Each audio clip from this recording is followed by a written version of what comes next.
Hi everybody, it's Penny again.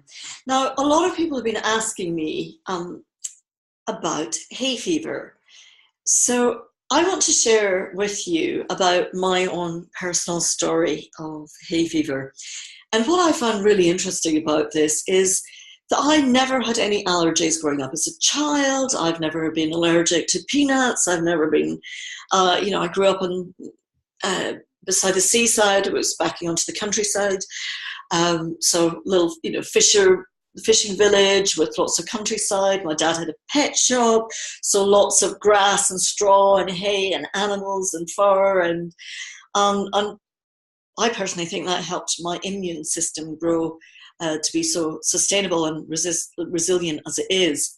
However, I don't know, about a decade ago, could be longer, my timeline's a little bit iffy these days, I was thinking about moving in with one of my boyfriends.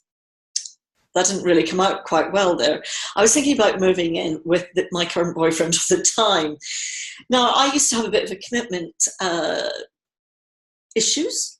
You may call them that. However, this is not what the story is about, or is it? And he said before that we move in, we should actually speak to his parents because he was a bit younger than me. And I went, great. So I was an interior designer at the time. I was running quite a lot of projects.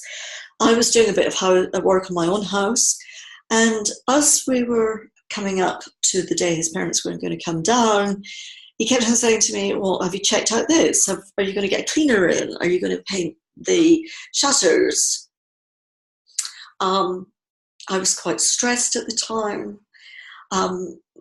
Things were becoming a little bit more overwhelming. I booked to go to the theatre, a bit beautiful after dinner, post-dinner dinner, that's what it's called, and we arranged to go to Kew Gardens. And he also invited some other friends. Now, anybody that knows me knows I like swear words, profanities. However, we were sitting in Kew Gardens, we were having a lovely time, met his parents, that was all beautiful.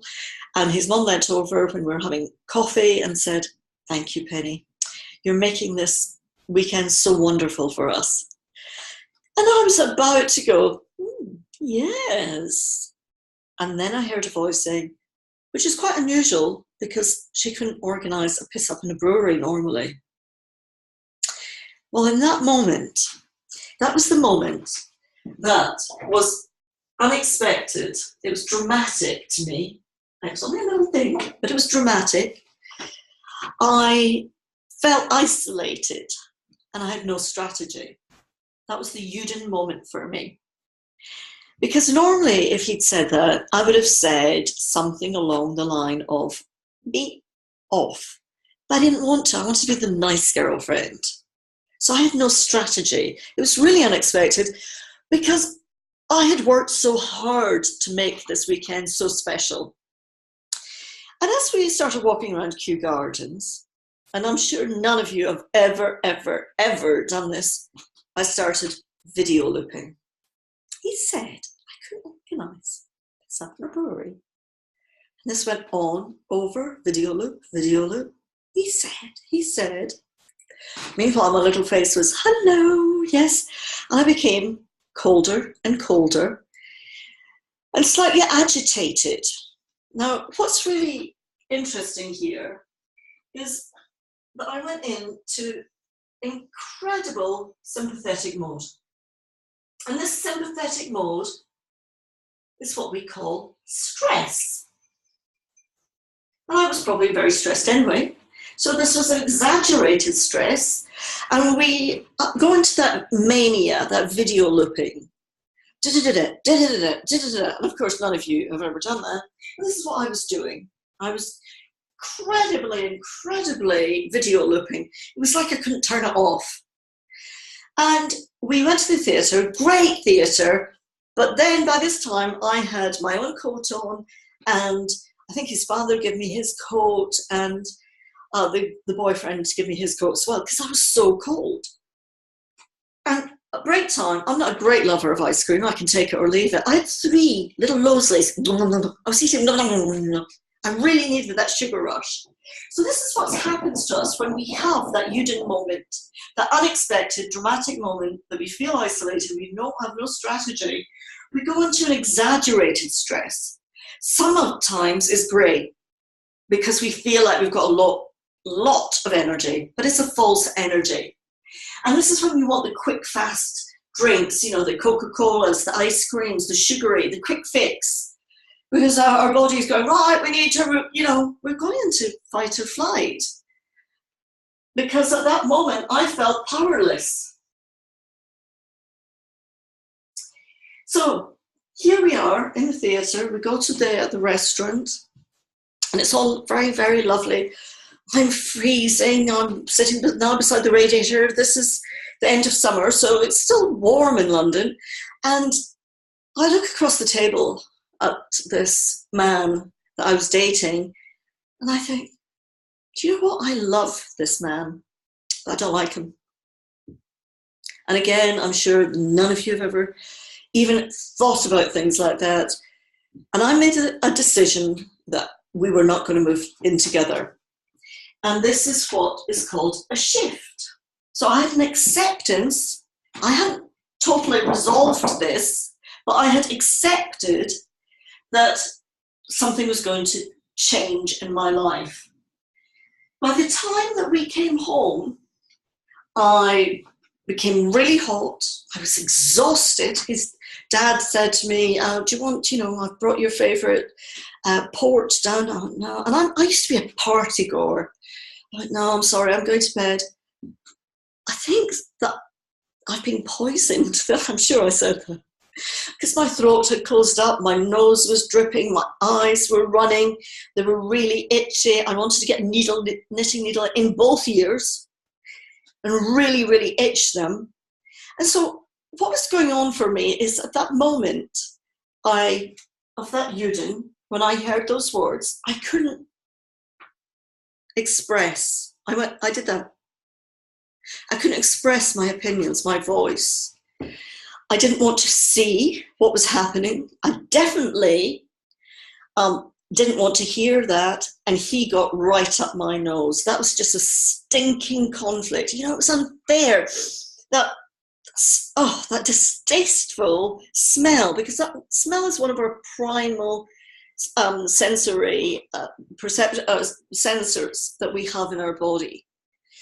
So here we are, back in the house now. I'm just miserable. I'm wanting to itch my ears. I want to take my eyeballs out and scratch them. My nose is running. I can't speak. And I go to the chemist the next day. And I said to the chemist, I think I've been poisoned. And he said to me, you've got hay fever. And I looked at him and I went, well, I've never had hay fever in my life. I'm late 30s. And he went, yes, but the pollen is very high this year, Penny. Because I knew my pharmacist. So here we are, after this acceptance, my body is now trying to heal. And it's gone into parasympathetic. So it's actually going into that feeling tired and trying to actually regenerate. Because I've actually survived this, but my body is saying it's time for you to pay attention and release it. Now, I took hay fever pills and for a couple of years, went through this every year, blah, blah, blah. But what I found really interesting was about 2 years later, there was the Kew Garden light show in the snow. Is there pollen when it's snowing? And I went down to Kew Gardens, it was all beautiful, and I came back to the house and I got my hay fever back. So in fact, it wasn't the current boyfriend that was the trigger, it was my environment. So this is when we're talking about mental health, we have to look at the environment, whether it's external or internal, whether it's our visual, VACOGs, visual, auditory, kinesthetic, olfactory, gustatory, or our self-talk. And that was an external for me to be triggered. Now, about a year after that, I found tapping and I did a tapping on it and it truly released. But every single time somebody has hay fever, then ask them, what type of hay fever is it? Because it'll be, not all of hay fevers affect every single ear, every single eye, not both sides of our noses and nor our throat. So inviting them to find out what was actually going on at the time and to actually look. The hay fever is when the body is trying to regenerate. There's nothing wrong with us. We're not ill.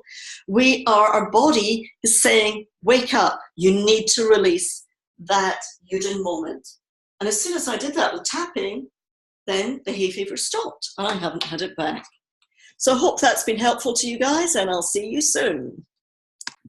One last thing, if you do have any questions, please ask me on Facebook, Meta Health for Tappers, Change Ahead with Penny Kroll, or email me penny@changeahead.biz.